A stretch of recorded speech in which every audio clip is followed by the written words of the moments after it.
All right, welcome to Bet the Edge. I'm Jay Croucher here with Drew Dinsick, today as well with Chris Miles, NBA TV. Thanks very much for joining, Chris. We're going to talk plenty of NBA. We'll close out with some Stanley Cup playoffs at the end. But Chris, how are you, mate? How are you enjoying the playoffs?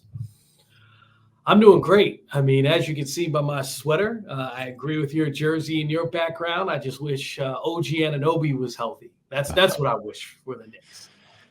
Yeah, I don't feel as great about the Knicks as I did 3 days ago about our Knicks. I grew up a Knicks fan, so I'm going to claim them as my own as well. Or Chris, I didn't grow up with Patrick Ewing or Allen Houston or Latrell Sprewell. I grew up with Stephon Marbury, Eddie Curry, Channing Frye, David Lee off the bench, and the Ronaldo, Borkman, and Marty Collins picks. So not quite the glory era, but this is definitely the most fun Knicks team that I've been following since 06 basically. What do you think of their chances of winning this series against the Pacers now that they are underdogs to win the series despite having home court in 5 and 7? If I'm being any chance the Knicks had to win the series went out the door when OG Anunoby came up lame.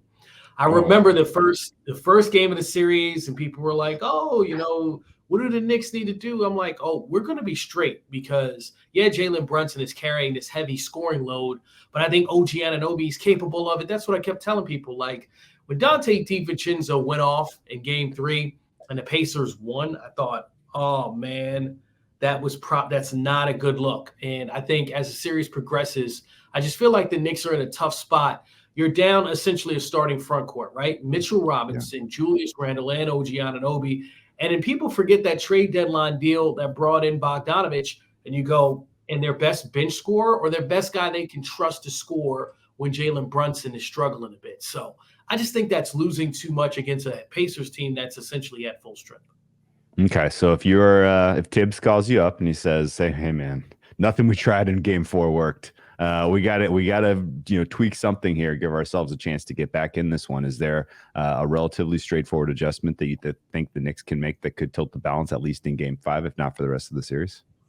And that's kind of the problem. When I hear you ask that question, I think take a page out of the Nuggets book, right? Don't let Jalen Brunson initiate the offense. It's taking too much out of him. TJ McConnell and Smyth on him. But then I go, wait. That doesn't work. The Knicks kind of halfway tried that, and it was a disaster because they are just lacking in depth that much. Like Josh Hart or Deuce McBride or Dante DiVincenzo, when they have to handle the ball too much, it becomes a disaster. I remember there was that 8-second violation on Jericho Sims. I was like, oh, boy. This is it right now. So I think the Pacers have something going here where they understand, like, okay, Jalen Brunson is going to have the ball. We're going to make him work, and the Knicks just are struggling with that. Are you surprised, Chris, that it's been Precious who has been starting in place of OG? Because to me, like there is just such little spacing when it's Precious out there with Hartenstein and with Josh Hart with the ball in Brunson's hands. Obviously, Dante gives you a ton of spacing, but he's just one guy. I would have thought that it makes more sense if you start Deuce McBride and just have be a little bit smaller and just have a little bit more shooting on the floor. Well, so what I would say to you is Tibbs knows this, right? And if you look at teams that have won in the playoffs and you go back years, it's like this every year. They're 45-12 teams that win the rebounding battle. And if you remember because it feels like it was so long ago, right, that the Knicks were crashing the offensive glass and dominating the boards and just easily like winning games. That's really been the key to this iteration of the Knicks. And so I think by having Precious out there, he's thinking, okay, more offensive rebounds, securing defensive rebounds, getting stops, and trying to get more opportunities for these guys to get more shots up. That's Tibbs' thought process. I just think Mitchell Robinson is so much better at that. And losing him was just huge. And OG also highly athletic. I think people are seeing it so much more now here in New York. So when you take those two guys off the floor and you put Precious out there, yes, he's trying to do the same thing, but not at the same level. Yeah.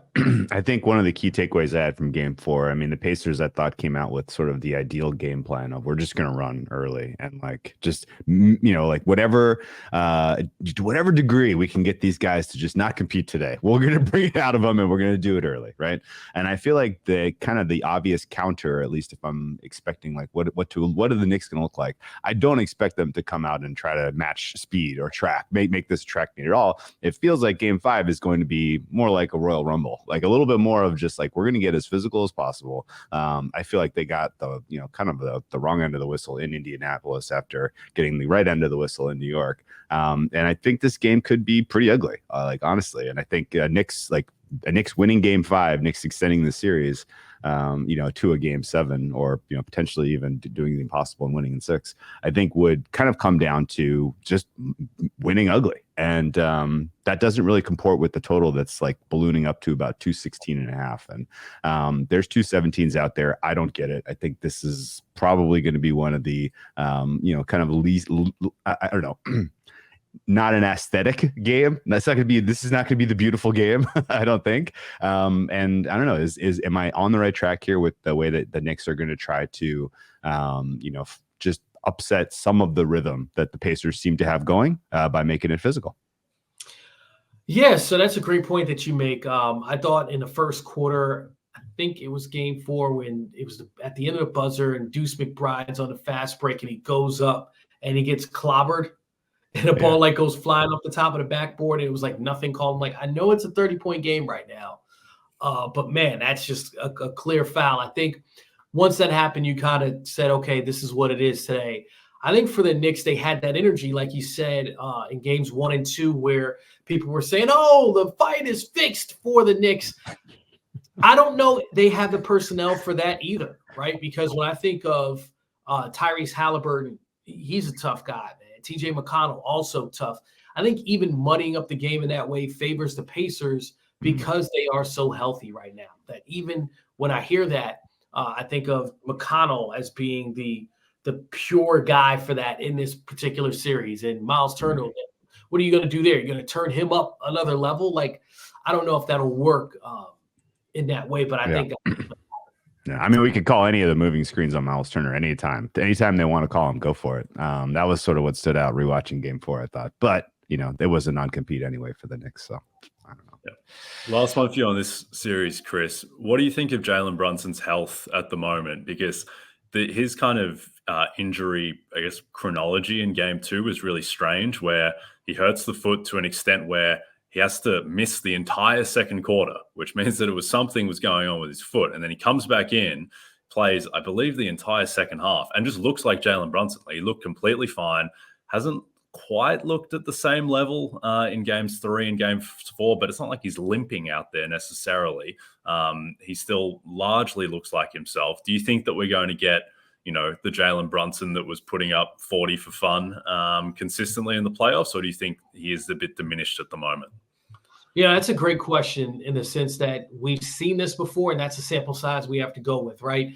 If you talk to any players that it's like, oh, their foot or their ankle, that game, the adrenaline's enough to carry you through that when you play at the same level. And then it's like the week after or however long it takes for the injury to heal, that it typically bothers them more. And when you watch Jalen Brunson right now, it seems like that's the case. He still has the shiftiness. He's still taking the same shots.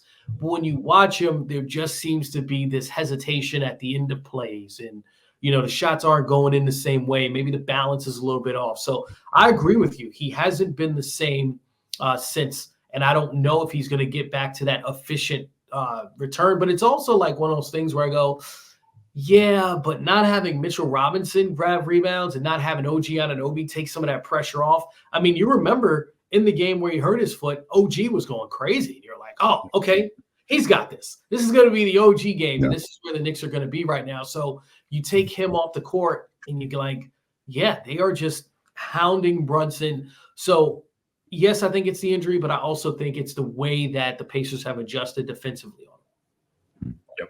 No, I agree with all that. And at some point, like just the toll that he is taking throughout the Philadelphia series, throughout this series, the fact that there is such a lack of secondary creation, like it would make sense that he would wear down in the manner he has. Though, again, it's a double-edged sword because if they didn't ride him the way that they did, then they probably lose to the Sixers in the first round. So whatever happens from here, it's been a heroic postseason from Jalen Brunson, and I'm a little bit more bullish than you, Chris, on the Knicks. I think they have another gear and an effort level they can get to in Game 5. I think they'll get a bit of a friendlier whistle. Aaron Nesmith is fouling Jalen Brunson on every play. Like if they just call some of those, it gets a little bit easier, I think, for the Knicks. And who knows, maybe we see OG back in Game 7, even if it's in a diminished state. Let's jump to Nuggets Timberwolves, which has been the wildest series of the second round, perhaps. The Nuggets obviously go down 2-0. Their price to win the series drifts out to plus 520. Now they're minus 185 favorites again after continuing the trend of the road team winning every game in this series. Do you think, Chris, that the Nuggets solved the Timberwolves in Games 3 and Games 4? Or do you think this is just two really good teams and it just happened to go slightly in the Nuggets' favor and this is going to be a close series going forward? Oh, no, I absolutely think they solved them in this sense, right? Like, I know everyone uses chess analogies, but when I watch the Denver Nuggets in the way that they changed their strategy and adjustments, it reminded me of when you play chess with someone and they just like checkmate you in like 6 moves or 7 moves, and you go, how did that happen? And then you defend your king properly and the game gets longer and you beat them, and then you play them again and you just absolutely smash them. And like, oh, that player was very aggressive and I hadn't adjusted yet. I felt like that was, the second half of Game 1, which bled into Game 2. And the Nuggets are the defending champions for a reason. I mean, when you go back and look at the first round as well against the Lakers, they were down in the first half every single one of those games. And I think that they came into this one kind of thinking like, all right, we're the defending champs. We got this. We're just going to come out and, turn it up in the second half. And that's not happened against the Timberwolves. So, credit Michael Malone taking the ball out of Jamal Murray's hands, out of Joker's hands to bring it up, switching where Aaron Gordon is on offense, allowing other guys to just like get the ball past half court, then initiate their offense. And I also wonder if Jamal Murray is a little bit healthier now, right? Because you watch those first 2 games, it was like he can't get by anybody. You see him in Game 3 and Game 4, they're picking him up, and he's like gone. Full court. Play up, maybe and one. So it's like, okay, I think those are some major differences in the first 2 games and what we've seen in the second 2 games. Yep, that checks out. I mean, it didn't hurt also that your supporting cast is burying threes on every opportunity. And I think this Game 4, people have sort of reset their priors to more like where we were pre-series, as opposed to just recognizing that was actually quite a close game. And I think, yes, the Nuggets really, they put together a nice run early, took control of the lead and never really relinquished it. But, there were opportunities for Minnesota to get back in there, and they just did some pretty stupid things. That said, is there an argument to be made here that, you've gotten your games here from the likes of the Aaron Gordons of the world, and even the Holidays and the Reggie Jacksons and the Christian Brauns of the world. Like, it starts to distill now into a handful of players. And can you see this kind of getting to a Game 6 and Game 7 in this series where it just becomes, what can Jokic do against the defense of the Timberwolves versus what can Ant do against the Denver Nuggets? And is that too reductive in terms of the way these teams can beat each other right now? Yeah, that never is the Nuggets, right? Like if you go look back at the finals last year against Miami, yes, Nikola Jokic is just bodying up Bam Adebayo, but I remember, the game ends and it's like, oh, let's talk to Christian Braun because he had a great game. There's seemingly always a role player that plays above what you thought they would do in that situation. And that's what makes Nikola Jokic so great. We always hear, good players are really good. Great players make their teammates better.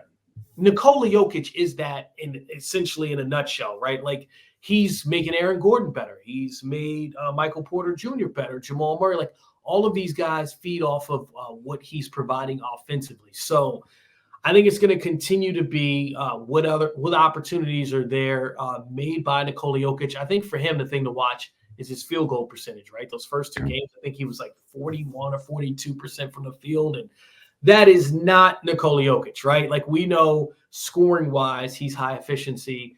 And if you're going to have any chance against Denver, trying to get him under 50% from the field and taking more threes is kind of how you do it.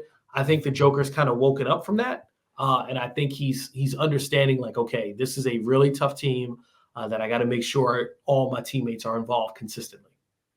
Yeah, I think it's a unique series because I think after game 2, there was a ton of uncertainty and a ton of variance in this series just because game 2 was so bizarre. One of the greatest defensive performances a team has had this century in the playoffs with what the Wolves did in Denver. And then also just like, what is Jamal Murray going to look like? Because if he's going to look like poor man's D'Angelo Russell, which he did in game 2, where it felt like he had no explosion, no lift. He's just getting swallowed up by Nikhil and Jaden McDaniels. And what was his health going to look like going forward? And now he looks fine. He looks 100% healthy. He's got bounce. He didn't have an amazing scoring game in game 4, but he looked like himself. And he had 8 assists and he played well. And now I think the series, there's not that much variance in it. Like, I think the battle lines have been drawn.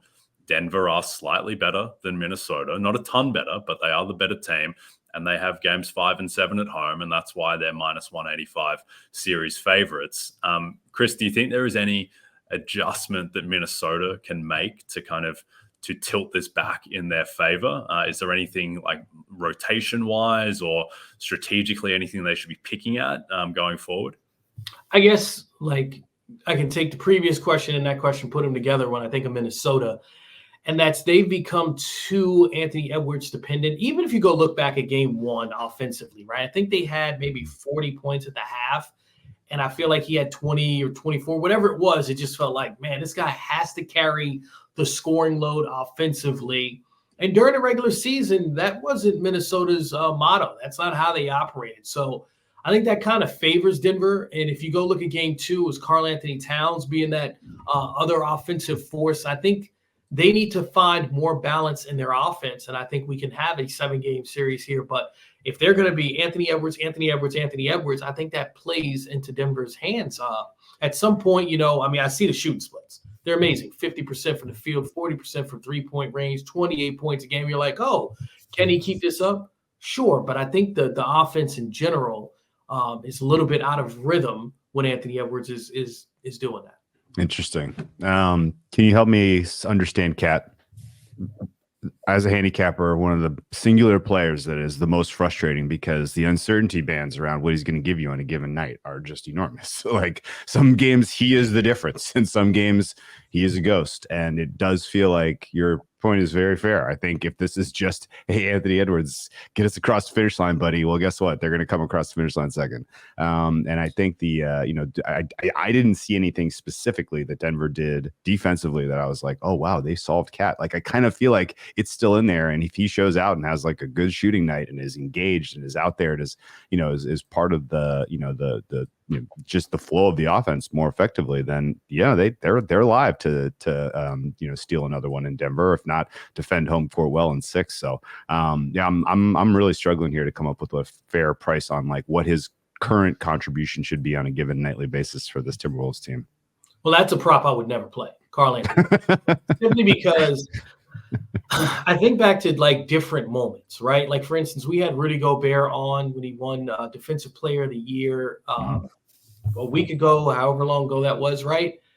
And Cat was at his house, like they're buddies, right? Mm-hmm. But so we have him sit down and, Rudy Gobert is kind of like making fun of Cat a little bit. And it became a meme of Cat in the background, like, what'd you say about me, right? Like, and it's kind of like, that's a microcosm of him as a player where you're like, how talented he is, what he can do.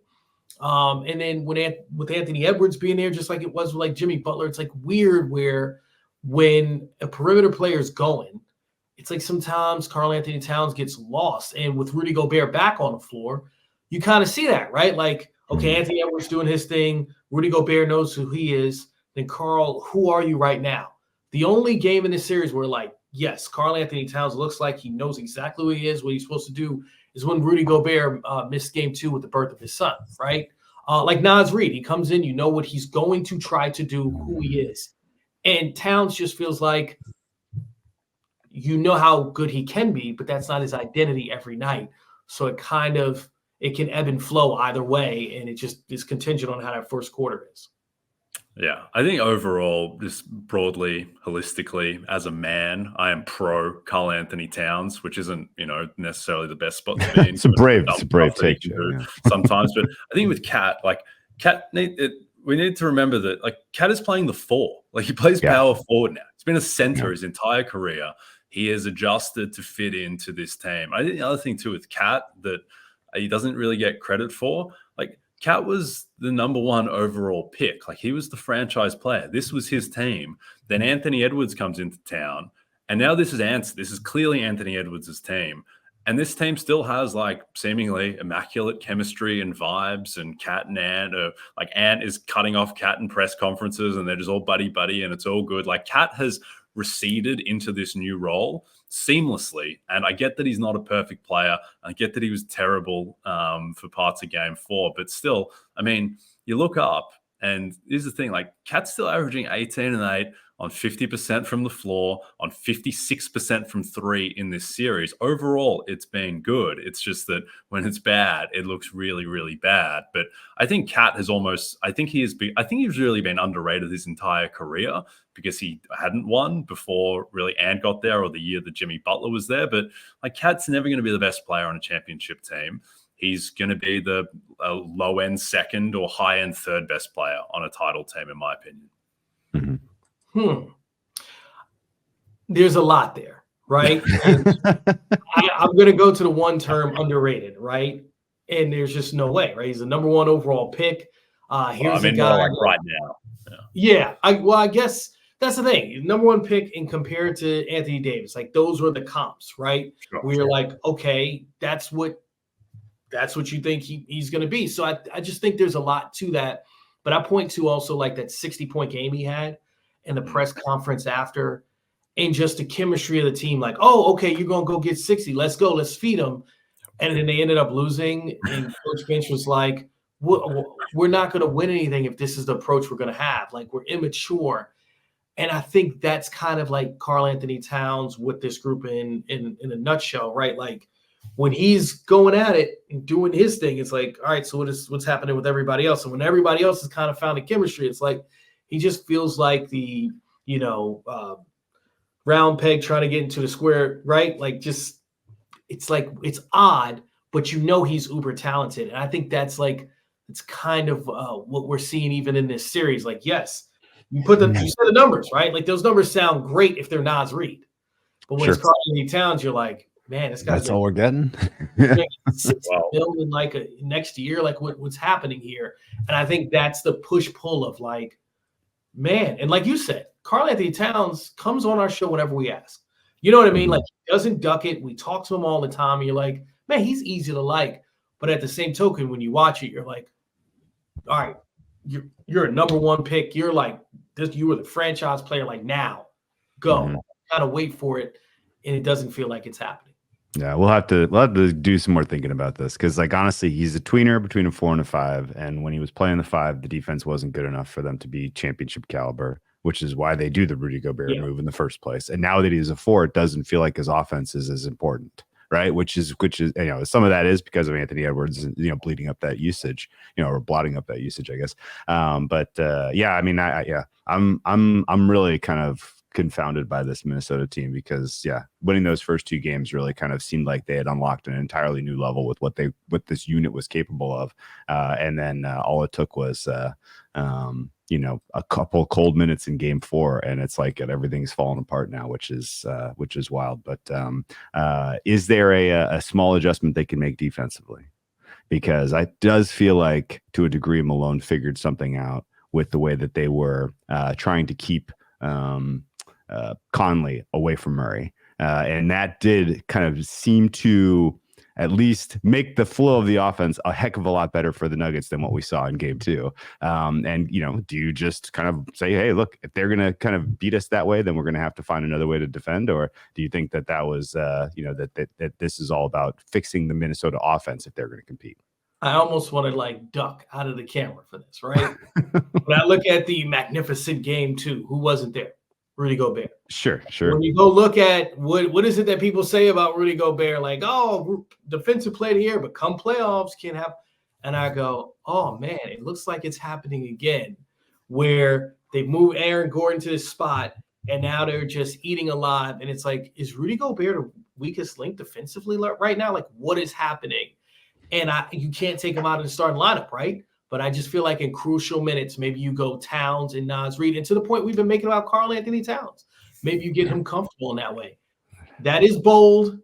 That is like off the charts crazy.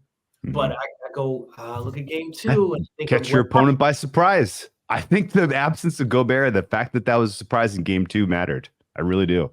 Like if it catches any, really, they just need something that the Nuggets aren't prepared for, I think, to tilt the series back. But maybe I'm crazy. I think you're crazy. I'd start Rudy Gobert. He's the best player. I get that. I understand. I think we forget that, like, game 1, Rudy Gobert was magnificent. Like, I thought he was the reason they won that game, along with Anthony Edwards, obviously. But Gobert's defense in that game was so disruptive, and I thought he wrecked things, and I thought that he was a big reason why Jokic was just so sped up. And then game 2, I do think a lot of the benefit was, like, the Nuggets would have been game planning for Rudy Gobert all the time between game 1 and game 2 and how they're going to adjust to that. And then, he's going to have a kid and he's not going to be there. And it was just a bit of a weird game, and now they have adjusted. But I think ultimately, like, you just have to go with your talent at some point. And no one loves Naz Reid more than I do, but Rudy Gobert is just a better basketball player than Naz Reid. I know it's not a perfect fit, but I think you've got to go down with Ant, Cat, and Rudy. Those are your 3 best players, and you've got to let them, in a way, figure it out. Before we jump to the Western Conference champion market, the second leg of the Triple Crown will be run on Saturday. Watch the Preakness Stakes at Pimlico Racecourse. The action starts at 4:30 p.m. Eastern on NBC and Peacock. All right, let's talk quickly about the conference title markets, Chris, before we let you go. Now, we should mention we are recording late Monday afternoon, so we don't know the results of Celtics Cavs or Thunder Mavs game 4. But bearing that in mind, and with the Nuggets, Chris, you were a little bit concerned that it was hard work against the Lakers, even though it was only 5 games. They kind of threw their toys out the pram in game 2 against the Wolves. And now this series is a bloodbath. Are you a little bit concerned about their outlook going forward, the fact that it has been such a war for them so far? No, because the Mavs and Thunder look like that's a knockdown, drag-out series that seems even more physical. When you look at Luka Doncic, I don't know if he's going to finish half of those games, right? The way he's like limping off the court. And same thing can be said on the other end, like Shai Gilgeous-Alexander in these battles. So I think out West, that's just what it is. These teams are so talented. Like out West, I go teams 1 through 5. Like all 5 of those teams felt like a number 1 seed to me, right?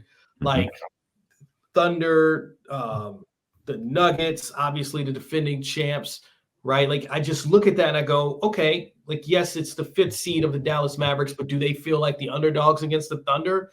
Like not at all. So I think I understand what you're asking about the Nuggets, but I think whoever they face, they're going to be in the same situation by the end of that series. No, that makes sense. And I guess does this throw a little bit of cold water on title hopes, or just like ultimately they get there, but have given away, have bled too much fatigue, and now they take on a lightly tested Celtics team potentially. Well, so remember the Celtics dealing with the Kristaps Porzingis injury situation, right? Where it's like, well, he's got to come back, and is he going to be 100%, or like how are they going to work him back in? What kind of health is he going to have when he comes back on the floor? Because it's different. I like almost assume the Celtics are going to make it out of the East. When I look at the landscape in general, I feel like it's gotten just easier and easier for them. The war of attrition with some of their opponents and their injuries. But then I go, okay, you're going to face the Mavericks. I like them or the Nuggets. Like I like almost every team out West over the Celtics in that way. So yes, I do understand the concept that the Celtics will have an easier road. But man, I just like these teams from the West better. Now, I guess if you're thinking like they're going to be banged up physically, whether you're saying that's Luka or Michael Porter Jr., someone from the Nuggets, or someone from OKC like Chet, then I kind of get where you're going with that. But if everyone's fully healthy, I think that the champion's going to be crowned from the West. So, Chris, on the Celtics, they are right now minus 125 to win the title. The market, whether it's right or wrong, will make them the favorites in the finals, no matter who their opposition is, because they're a 64-win team, dominant statistically throughout the regular season. And they will, I think they're going to have an easier conference finals matchup than whoever is out West. Is there something about the Celtics that you think is fraudulent that would make the market wrong on them making them the favorite? Very much so. And that's up front. Like, man, they scared. When I looked at that game 2 against Cleveland and Evan Mobley played like he had a heartbeat, it was like the Celtics could do nothing with that. It was like Evan Mobley's like, yes, I am a star in this league. 11 points, 4 assists in the first quarter, and Al Horford looked 87 years old. And it was like, oh, man, Cleveland, Cleveland's not going to make this a series, right? They went away from that in the next game. It was like Cleveland understood the winning formula. Donovan Mitchell, 6 points in the first half. Everybody else involved. Let's get back to it in game. Nope. Game 3, they decided to throw that out and act like that never happened. So I just think Kristaps Porzingis has to be on the floor. He has to be impactful for the Celtics to win, and that's still a question mark for me. Whereas I think some of the other teams coming from out West could be down a key player, and I think they could still win. Obviously not the star of the team, but maybe the third or fourth best player. And I still like their chances against the Celtics. Yeah, that checks out. The big kind of key is really just going to be how long the Western Conference Finals goes.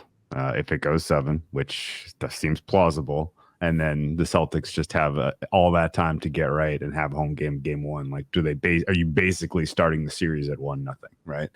Because plenty of examples of that through history with the NBA, where the imbalance of rest to start a series, favors the home team to a degree that's just outrageous. So, but yeah, good, definitely food for thought of if the Celtics take game 1 and Porzingis is either not back or not looking like as the effective piece who's so key to their success during the regular season, then definitely a reason to maybe look for the Western Conference team then. Yeah, and I guess it sounded like I banged on the Celtics a little bit, right, when I like Jaylen Brown and Jason Tatum, especially when I listened to Jason Tatum after their last win, kind of just open up about the criticism coming his way. And we've kind of been saying that on our shows recently of like Jason Tatum rebounding, assisting, playing defense way better than he did. Like, I still remember that first playoff run where he was, scoring like a machine, and we were like, whoa, this kid is like for real. And now watching him, like, he's so patient and makes sure everyone's involved and kind of waits for his shots and gives his all at the defensive end and rebounds no matter what's happening. I think that's a huge key in the sense that if the Celtics are at 100% with Kristaps, I do like them to win it. Yeah, I think Tatum is such an interesting player because I think he gets a bad rap that he hasn't risen to the occasion because they haven't won the title in their many trips to the conference finals and their one trip to the finals. But people forget that 2 years ago, Game 6 in Milwaukee, in Giannis's house, Tatum went in there and scored 46 and beat Giannis and kept the Celtics season alive. He punked Kevin Durant the series before that against Brooklyn when Brooklyn opened favorites to win that series. He scored 50 and eliminated the MVP last year in Game 7. Tatum is a made man in big moments. With the season on the line in Game 6 in Philly, after he had been terrible for 3 quarters last season, he won the game by himself in the fourth quarter, hitting huge threes over and over again. And we forget that he's like the same age as Desmond Bain. Like, Tatum is a baby. Tatum's 26 years old. Like, his story has not been written yet entirely. And I think that, look, they're minus 125 to win the title. So this may be the year. And if it's not, Tatum's going to have plenty of chances to write his legacy because I don't think he shrinks in these moments. In fact, I think he rises to them. Anyway, we will leave you on that note, Chris, can you tell people what you're working on, where to find you in the playoffs, and where to follow you on social media? Yeah, final note on what you just said too, because you really that's something I love to bang home for people is look at players who have been in the conference finals or the finals and lost. Sure. Luka, Tatum. It feels like if it's not Nikola Jokic and company, it's one of those teams with one of those guys. But yeah, NBA TV throughout the playoffs, before every game, before every round, and after the post-game press conferences, we actually have them live and we discuss what the players are talking about, as in what I was mentioning with Jason Tatum. So it's called Playoff Central Live. You can find me there or NBA.com. And I'm at Chris Miles TV on Twitter and Instagram. Love it. Well, thank you very much for joining us, Chris. Hopefully our Knicks can pull through and then give Tatum and co a match in the conference finals. Not feeling great about it, but I think they may pull through. Thanks very much for your time, Chris. All right, guys. Cheers. All right. Olympic champion Sydney McLaughlin-Levrone leads a star-studded crowd at the LA Grand Prix this weekend. Watch America's top track stars on Saturday at 3 p.m. Eastern as they continue their run-up to the Summer Games in Paris, only on NBC and Peacock. All right. Let's pivot to the Stanley Cup Playoffs. Boston team, Drew, that's not doing it as well, much to my delight. The Boston Bruins are down 3-1 against my Florida Panthers, minus 2,500. Florida had, they dominated Game 4. They deserved to win, but they had no right scoring the equalizing goal from Sam Bennett on the power play. I have no idea how that didn't get called back. You know what the weird thing is about hockey with that stuff? The announcers never know. They never know what the call is going to be. And they're convinced one way. And I'm not saying the announcers are wrong because I'm usually on their side being yeah, that's definitely going to get called back. And then it's just a complete coin flip. I just don't understand it at all. But the Panthers are in a very strong position. We're recording before Rangers-Canes Game 5 in the East. But how are you enjoying the NHL playoffs so far? Well, I'm more connected this year than I have been because of some investments in the Oilers and the dirty Canucks. Really, I couldn't believe what they did to Connor McDavid in that last game. Disgraceful. Yeah. That said, though, it has been awesomely entertaining, and the fact that you have 8 very good teams at this stage has made these second round games really, really competitive and fun. My general kind of finger in the air, what happens here? Stars over Panthers? I don't have an especially strong take that anyone's going to be able to stop the Panthers the way that they're playing right now in the East. And I got to say, of all of the goalkeepers so far, the Oettinger for the Stars, is that how you pronounce it? Yep. He seems to be the most capable netminder of those teams remaining in the West. So if you're going to, if you're looking for a late runner here in the Stanley Cup Playoffs, Stars seem like the pick to me. Is there a way to capitalize on that? Yes, I think there is, Drew. I would say I have 3 thoughts on how to bet the Stanley Cup Playoffs at the market. Firstly, to your point on the Stars, the live market, of which there is surprisingly decent liquidity in terms of betting the Stanley Cup outright market and the conference markets.